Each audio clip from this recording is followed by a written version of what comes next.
warden up here, and I know just about every nook and cranny of this place. วัน I นี้ heard จะ this มา is your เล่น first เกม time in the ล่าสัต Pacific ว์ครับ Northwest and Lake District. Thehunter Well, of the world. this here's the best hunting reserve you'll find in 100 miles. I've been hunting here my whole life, and I still นี่ don't ผม get เริ่มเล่น tired ให of ม่ this นะครับ place. เมื่อกี้ในฟาว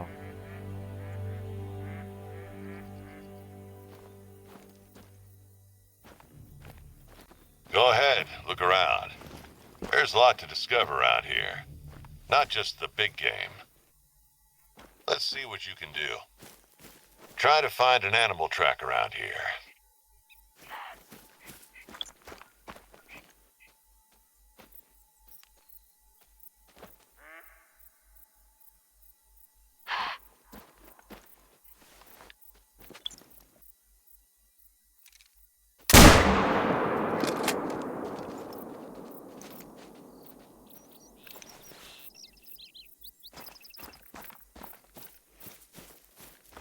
ตามตัวนี้ไปครับ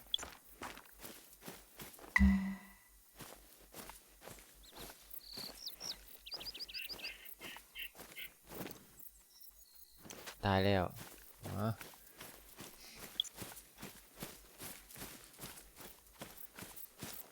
If you want to get your bearings, there are lookout points spread out all over the reserve. สกิล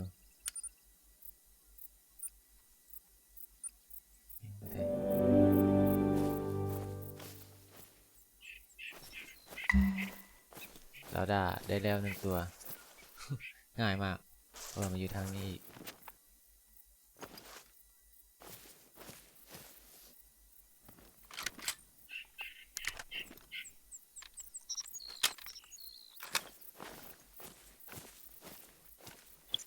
ตามเลย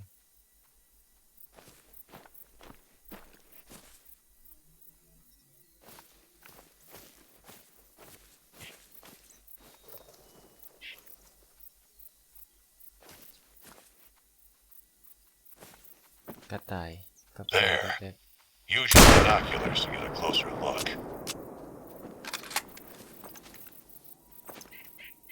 ๆยิงไม่แม่นเลย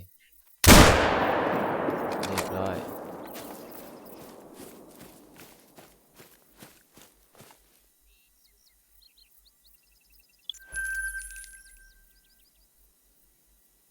กระต่ายกับเต่าดอกเด็ก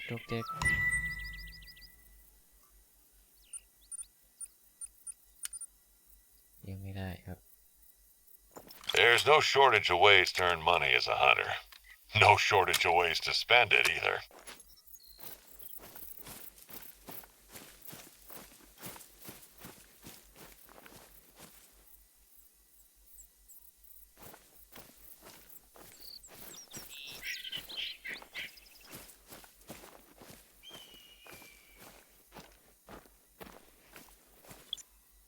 ไปทางนี้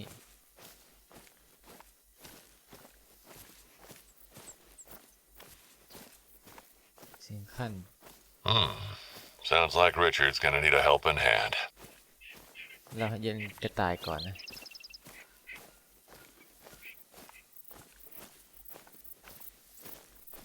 ผมก็เพิ่งหัดเล่นเหมือนกันนะเนี่ย Sorry, we got this Sorry. full-blown survivalist fella living out here all year round. Richard Hope. He got in a bit of trouble, it seems. I can fill you in on the details later. รอยเท้าก็ตาย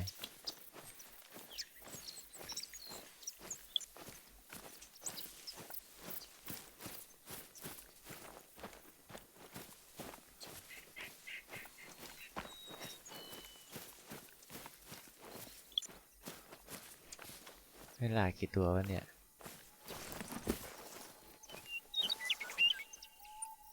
อ๋อถ้าเป็นพื้นที่สีแดงนี่คือสัตว์อยู่ในเขตนี้มันจะระแวงนะครับ There are times when you'll want to be moving fast out here, but not when on a hunt. เราต้อง The animals will hear you coming a mile away.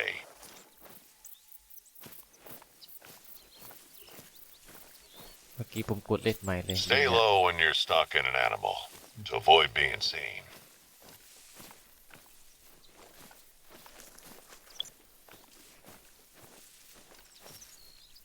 บึงมีสัตว์อะไรหรือเปล่า ดูสิ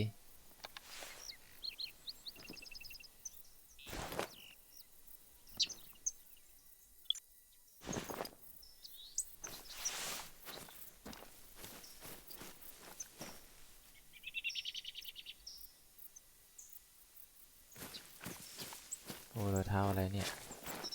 รองเท้ากวางมั้งเนี่ยได้กวางจริงๆด้วย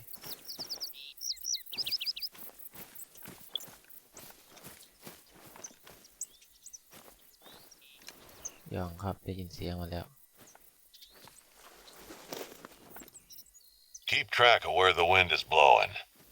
Animals will pick up your scent easily if they're downwind from you. นั่นไงใช่ไหม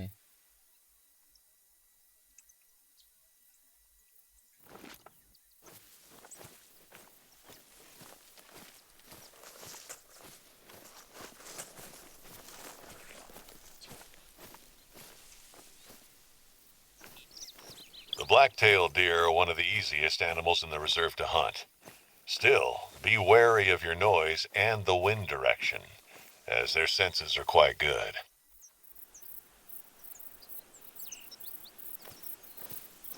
เสียงมันอยู่ทางนี้อยู่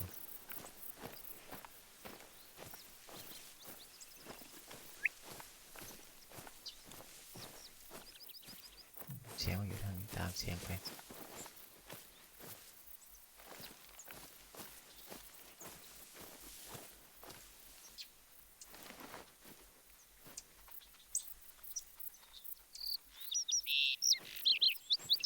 ได้ยินเสียงเท้าไหมครับ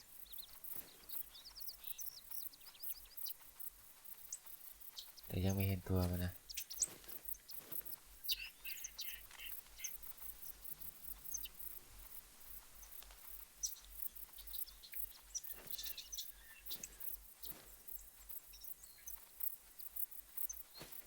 อยู่ตรงไหนปะเสียงมันใกล้อยู่นี่แหละเสียงมันอยู่ใกล้ๆนี่นะครับ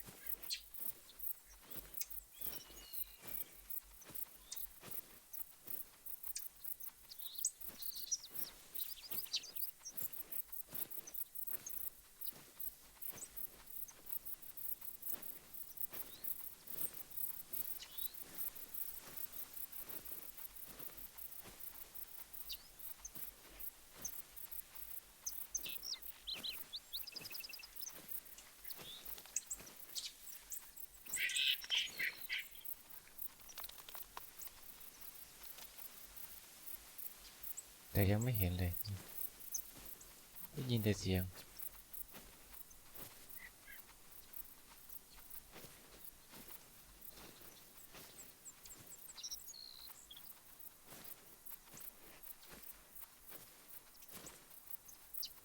ข้างหลังก็มี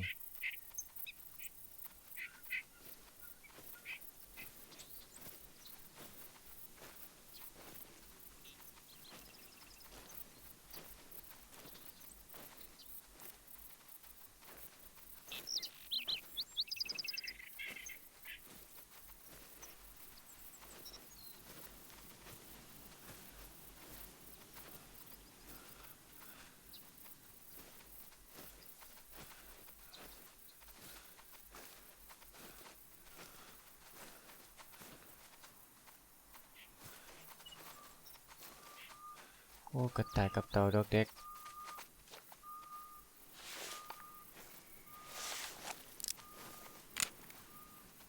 Be sure to aim for its vital organs. Heart and lung shots mean quicker kills, less painful. กระต่ายกับเต่าดอกเด็กไปแล้วตัวนึงตัวนี้ตายครับ Hey, you're catching on quickly. เลเวลอัพเราต้องลากกระต่ายเอาเงินซะก่อนผมว่านี่เป็นเพื่อนสีแดงแล้วสกิลบายโอ้3,500เลยแล้วจอม่วงแล้วครับ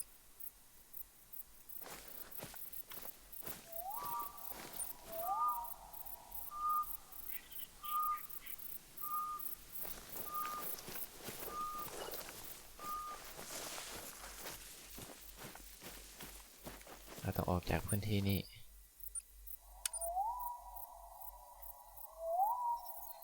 เสียงอะไรปะ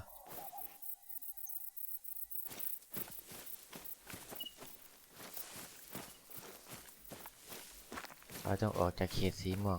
อุตส่าห์ตามมาตั้งใจได้กระต่ายอุตส่าห์ตามมาตั้งใจได้กระต่าย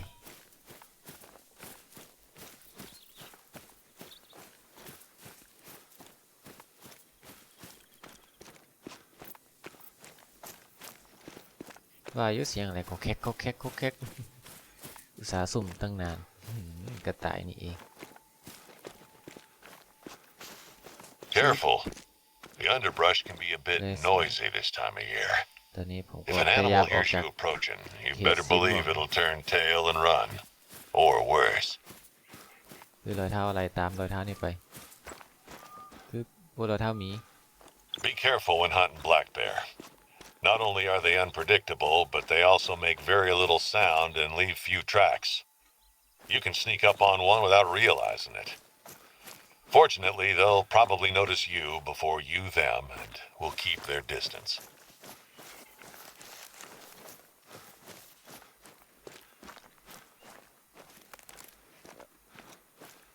เฮ้ยอยู่ใกล้นี่เอง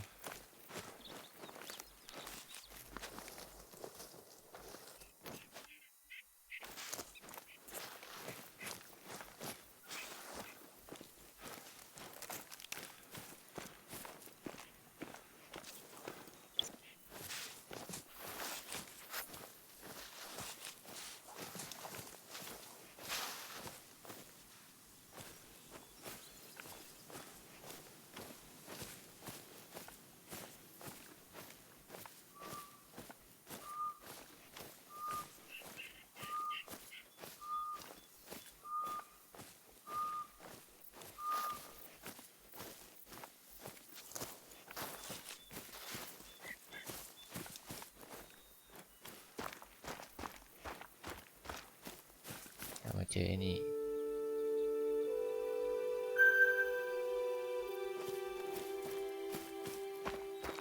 หลักกิโลครับแล้วมาเจอหลักกิโล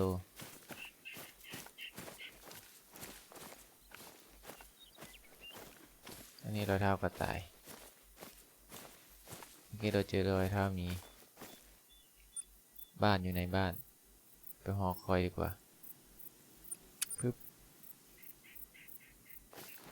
อย่าเพิ่งไปล่ามันครับหมียิงตายยาก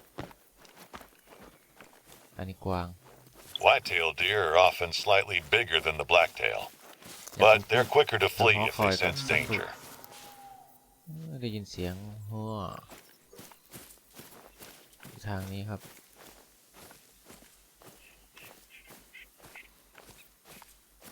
มีเสียงทางนี้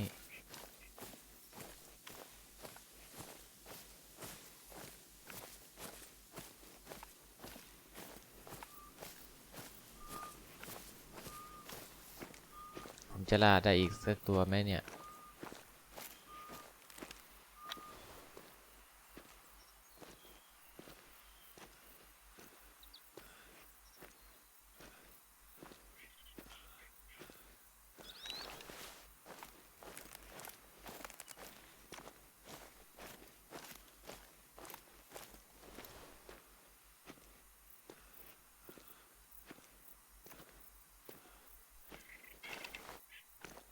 จะตามมันทันไหมเนาะ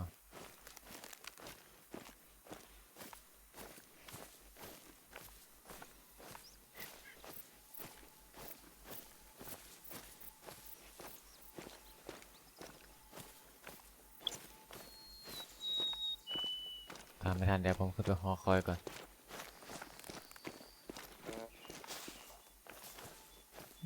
เสียง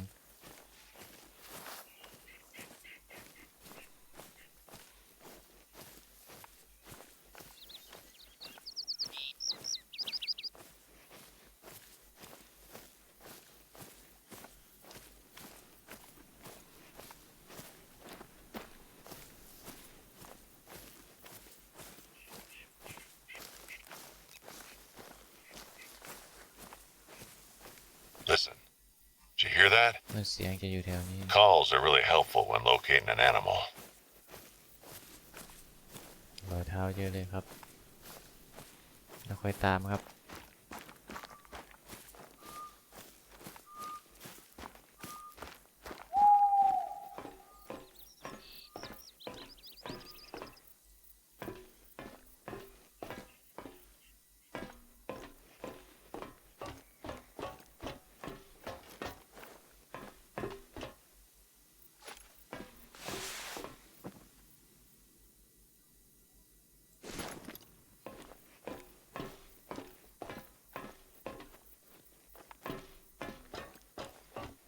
โอ้สูงนะ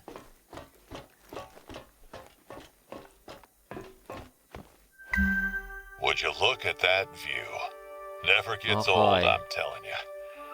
From up here, you can see a lot of great hunting spots เพ in ราะ the ว่า area. พาร์ทนี้คงไม่เจอแล้วแหละ Valmont's not only where Hope set up camp, it's also famous for the railroad bridges along the old North Pacific line. Keep an eye out for them if you can in between blacktail hunting. Or why not use them as vantage points? I once bagged a whitetail from the Runaki Bridge. Be sure to stop by one of the outposts. You can find pretty much anything you need there.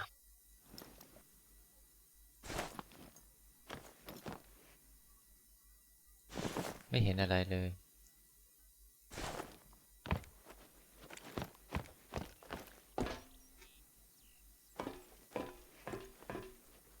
ที่ต่อไปครับคือบ้านทางนี้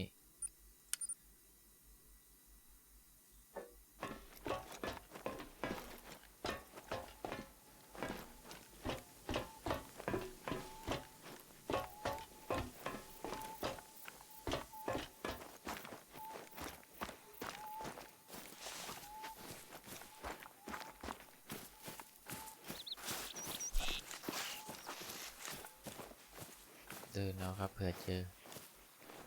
ข้างหน้า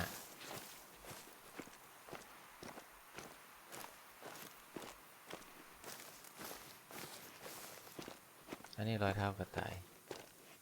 นี่รอยเท้ากวางที่ผมตามนะ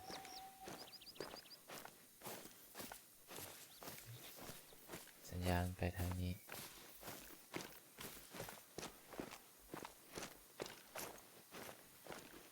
ไปทางทิศนั่นก็จะตามครับลองตามดูนะครับบ้านเดี๋ยวค่อยไปอาทิตย์หลัง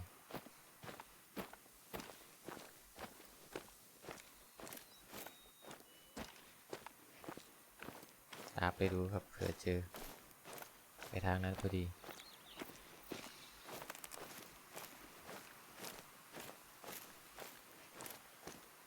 เกมนี้ถ้ามีอีกคนหนึ่งมาน่าจะดีนะครับมาคนเดียวนี่ยากครับปืนยังไม่แรงครับยิงไม่ตายครับต้องยิง2 นัดตามมีจนสุดแมป ไม่ได้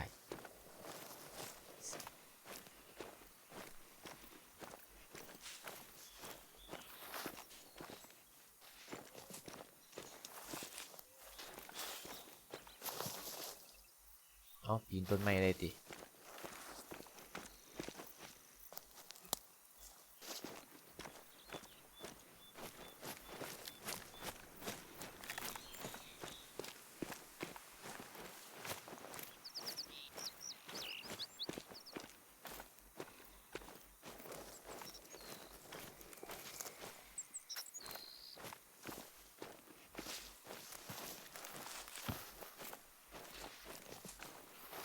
เนี่ยครับการตามรอยเท้านะครับ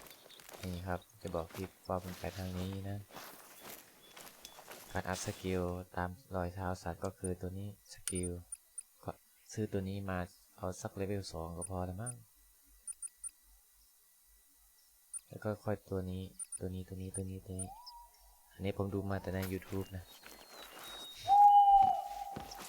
ค่อนข้างจะสมจริงอยู่นะครับเจอตัวยากอยู่นะ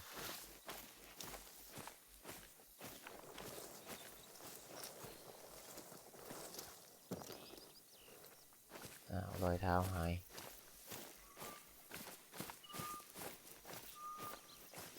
รอยเท้าหายเฉย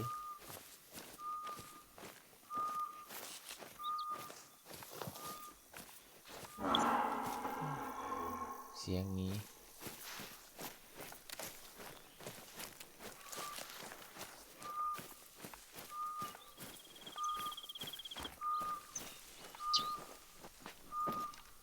Gentle now. Take a deep breath. Steady your aim. เป็นฝูงเลย โดนเต็มๆครับเมื่อกี้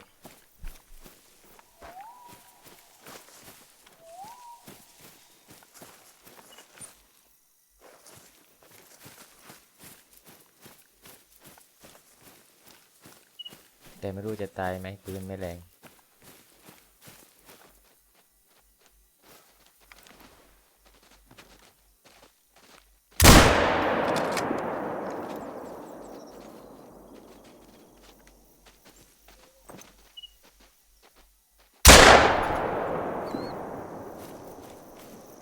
รู้จะโดนไหม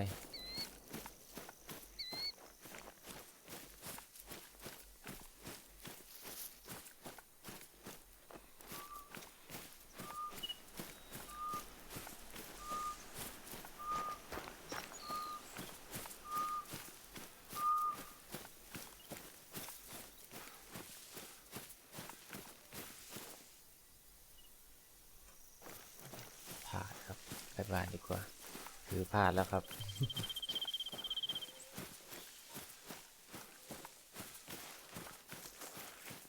เอาครับคลิปนี้ก็ขอจบเพียงแค่นี้ก่อนนะครับไว้เจอกันพาร์ทหน้าครับพลาดแล้วครับ